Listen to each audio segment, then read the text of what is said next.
What about MAGA? Trump defends his tens of millions of fans and blasts Jussie Smollett for racist and dangerous lies. A furious President Donald Trump played into Jussie Smollett on Thursday after Chicago police arrested the disgraced Empire actor, and prosecutors charged him with filing a false police report related to a hoax attack he claimed he suffered last month. Smollett had said a pair of men wearing ski masks and "Make America Great Again" hats attacked him on a Chicago street, shouting racist and anti-gay slurs. He claimed they shouted "This is MAGA country" as they beat him and put a noose around his neck.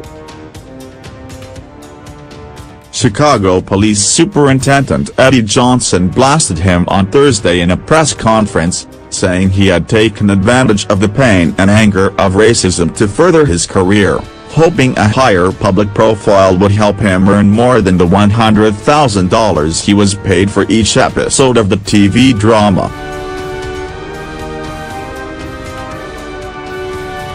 Smollett now faces a felony that could land him behind bars for 3 years, and even more time in prison if he is charged with mail fraud for sending himself a threatening letter containing white powder.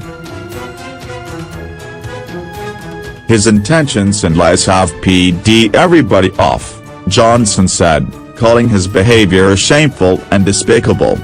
Trump let him have it on Twitter, saying the actor maligned his base of supporters by casting them in the role of villains. At Jussie Smollett, what about MAGA and the tens of millions of people you insulted with your racist and dangerous comments? The president tweeted, adding the hashtag #MAGA. Police have found phone records which they say prove Smollett spoke with brothers Abel and Ola Osundairo an hour before the attack, an hour afterwards, and while they were in Nigeria, keeping their heads down, while the case gained global attention. Police say that Smollett mailed himself a threatening letter at the Empire studio in Chicago on January 22, which had MAGA written on it and included racist and homophobic slurs. When that did not win him a pay hike from 20th Century Fox, he allegedly hired the brothers to attack him at 2 a.m. on January 29 in what he then told police was a racist and homophobic attack. They punched him, but Smollett gave himself the scratches on his face that were visible in a hospital bed selfie he took after reporting it to police, the superintendent said. While Smollett received an outpouring of sympathy from politicians, celebrities and public figures around the world, the brothers fled to Nigeria afterwards. They were tracked down through their use of taxis on the night of the incident and were picked up when they returned to Chicago on February 13. Once in custody, they told police that Smollett had hired them and said it was because he wanted a higher salary. He paid them a reported $3,500 to carry out the attack, they said, and promised them $500 more when they returned. Smollett is in custody awaiting his first court appearance on felony charges of filing a false police report and disorderly conduct. He will appear before a judge at 1:30 p.m. During the press conference, Superintendent Johnson revealed Smollett went from being treated as the victim in the case to a suspect when the brothers confessed the entire plot in the final hour of a 48-hour hold. That is when they, in their lawyers' words, manned up and revealed that they had been hired to carry out the attack by the actor himself. Smollett actually furthered the investigation along by going on Good Morning America and confirming that the two people in a grainy surveillance footage still were the men who attacked him. He was unaware when he made the remark that Chicago PD had identified those men as the Osundairo brothers and that they had them in custody. "I come to you today not only as the superintendent of Chicago Police Department but as a black man who has spent his entire life living in the city of Chicago. I know the racial divide. I know how hard it has been for our city and our nation to come together." Empire actor Jussie Smollett took advantage of the pain and anger of racism to promote his career. "I'm left hanging my head and asking why. Why would anyone, especially an African American man, use the symbolism of a noose to make false accusations? How could someone look at the hatred and suffering associated with that symbol and see it as an opportunity to manipulate his own public profile?" Superintendent Johnson said, adding it was a slap in the face to everyone in Chicago. Smollett has not made any statements since he was taken into custody. His lawyers said on Wednesday night that he would fight the charges with an aggressive defense. In previous statements, his representatives have angrily hit out at the media and insisted that he is the victim. Within hours of him being charged, Smollett's attorneys arranged for him to hand himself in quietly at Chicago's 1st District afterwards. He appeared in his mugshot wearing a black puffer jacket, staring blankly at the camera. After being processed at the station, he was transferred to the Cook County Courthouse where he will appear at 1:30 p.m. He is being held separately from other detainees. 20th Century Fox, which released a statement hours before he was charged to say it was standing by him, is now reportedly suspending the actor. A press conference is scheduled for 9 a.m. court during which detectives will give more details about the arrest. It is not yet known where he was or what time he was taken into custody.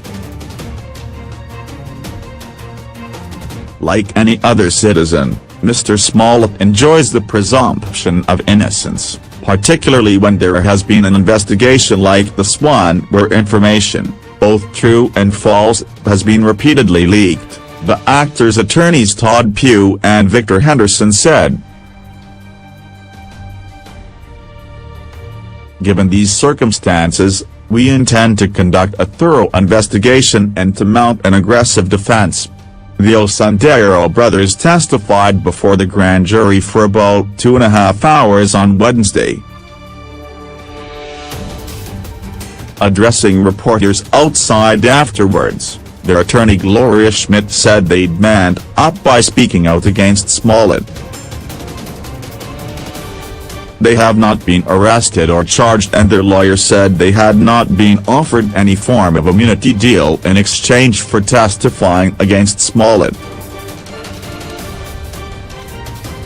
There was a point where this story needed to be told, and they manned up and they said, "We're gonna correct this. Plea deal, immunity, all of that, they don't care about that." She said that Smollett was lying, and that she didn't know how his conscience could let him sleep at night.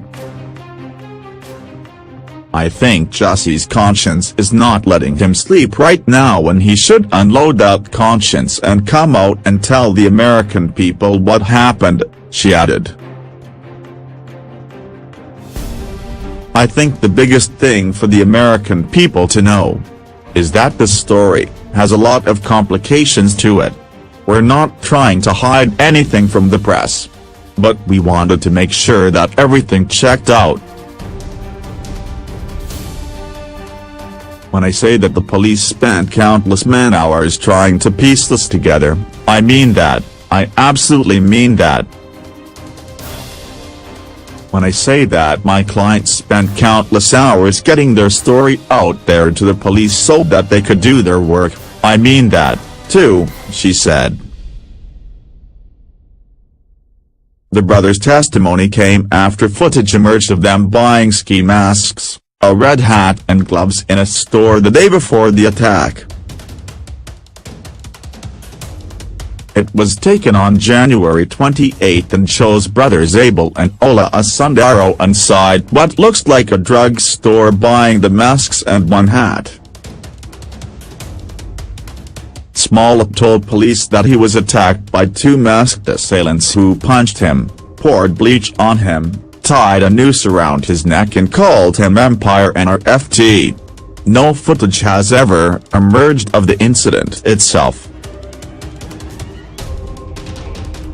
In the video taken inside the store the day earlier, the brothers look calm as they bring the items to the register. Abel, whose full name is Abel and Ola, is dressed in a blue plaid jacket. About 30 seconds into the video, he puts his hood up while standing at the register. His younger brother Ola, who once appeared on Empire as an extra, is in a green jacket. The brothers were picked up by police at Chicago O'Hare Airport on Wednesday night as they returned from Nigeria. Police seized the red hat from the brothers' home along with ski masks when they raided it last week. Smollett said his attackers were wearing masks, but there was not a description of a red hat in the initial reports. Police have since shared their belief that at least one of them was wearing a red hat at the time of the attack. Smollett's family, many of whom are also actors, have spoken out repeatedly in support of him since the January 29 attack, as have many of his co-stars on Empire. Among them is Gabby Sidibe, his roommate at one time, who said on Instagram on Wednesday, "I know him."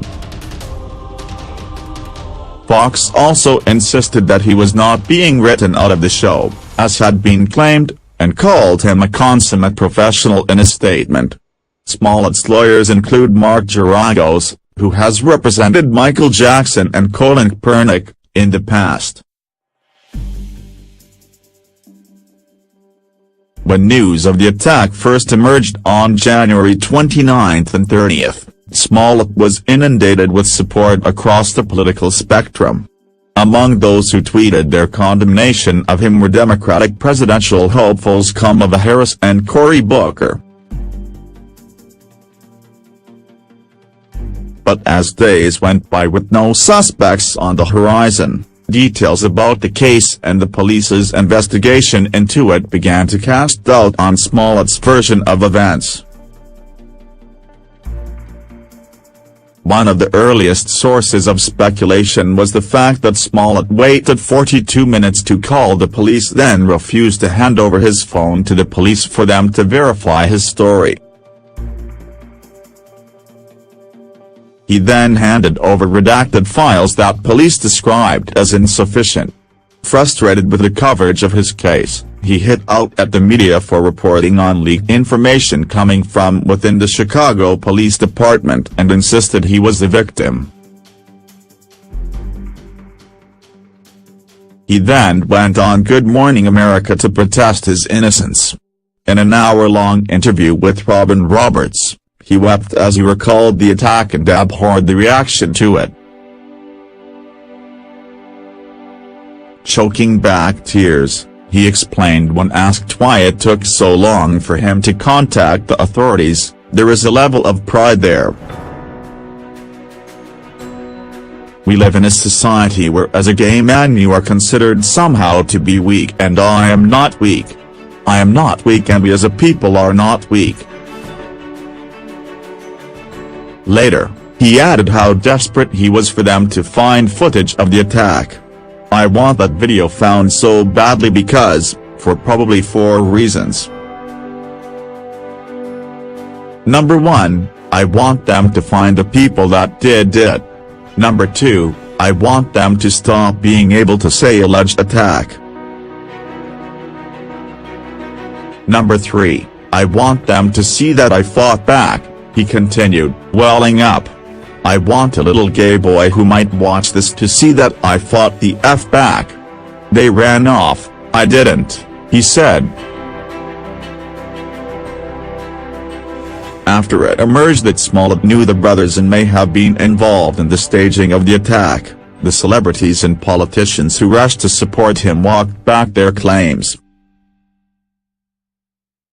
Nancy Pelosi deleted her tweet about it, and Cory Booker said he would now be withholding judgment until more information emerged. Kamala Harris said, when questioned about her tweet, that it was a modern-day lynching, that she was very concerned.